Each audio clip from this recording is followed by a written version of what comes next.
কিভাবে দেখো সেই ভোর থেকে বৃষ্টি শুরু হয়েছে আর এই বৃষ্টির আওয়াজ শুনতে আমার বেশ ভালো লাগে, তার মধ্যে হাত পা ভেজাতে কান্না ভালো লাগে। এই বৃষ্টির সঙ্গে বেস্ট কম্বিনেশন হচ্ছে খিচুড়ি, বাট আজকে আর খিচুড়ি বানাবো না।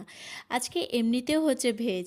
তো আজকে ভাবছি গরম গরম ঝুরঝুরে বাসন্তী পোলাও বানাবো। চলো তাহলে রেসিপিটা দেখে নেওয়া যাক।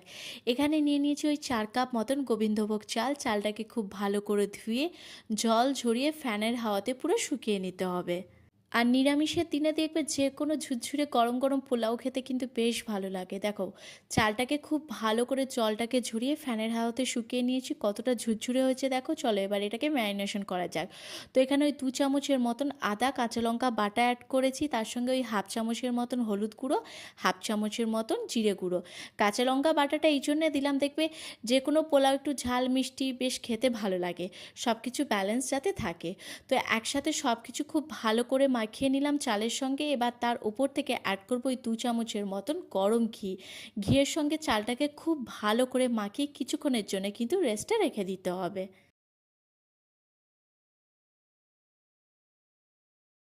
প্রথমেই আমি ফ্রাই প্যানটাকে বেশ ভালো করে গরম করে নিয়েছিলাম, তাতে ওই 1 চামচের মতন ঘি অ্যাড করলাম। ঘিটাকে খুব ভালো করে গরম করে নিতে হবে। পছন্দ মতন ড্রাই ফ্রুটস তাতে অ্যাড করতে হবে।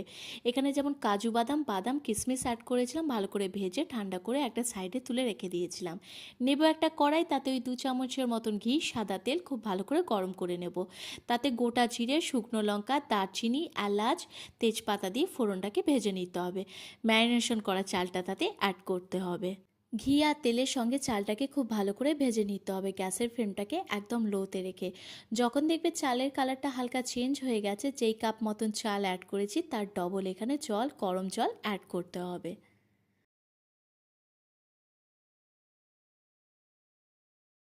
এবারেতে অ্যাড করব ভেজে রাখা ড্রাই ফ্রুটস, তার সঙ্গে কটা কাঁচা লঙ্কা আর তার সঙ্গে স্বাদ অনুযায়ী নুন দিয়ে একসাথে খুব ভালো করে মিশিয়ে দেবো। ঢাকনা দিয়ে গ্যাসের ফ্লেমটাকে একদম লোতে রেখে কিছুক্ষণের জন্য হতে দেবো। জলটা যখন একদম কমে আসবে, ঢাকনা তুলে একসাথে খুব ভালো করে মিশিয়ে দেবো। এবার এখানে অ্যাড করব ওই 4 চামচের মতন পাউডার সুগার। মিষ্টিটা সম্পূর্ণ নিজেদের টেস্ট অনুযায়ী। আর তার সঙ্গে অ্যাড করব 1/2 চামচের মতন গরম মশলা পাউডার। একসাথে খুব ভালো করে মিশিয়ে নিতে হবে। ঢাকনা দিয়ে আরও কিছুক্ষণের জন্য ভাপে রেখে দেবো। বাস, আজকের রেসিপি আমাদের রেডি, গরম গরম ঝুরঝুরে বাসন্তী পোলাও। এমন কিছু হাতে সময়ের দরকার লাগে না, খুব ঝটপট হয়েও যায়। নিরামিষের দিন কিন্তু একটা পারফেক্ট রেসিপি বলা যেতে পারে। আর এর সঙ্গে নিয়েছিলাম দই পটল। দই পটলের রেসিপিটা আমি শেয়ার করব নেক্সট ব্লগে। আসি তাহলে।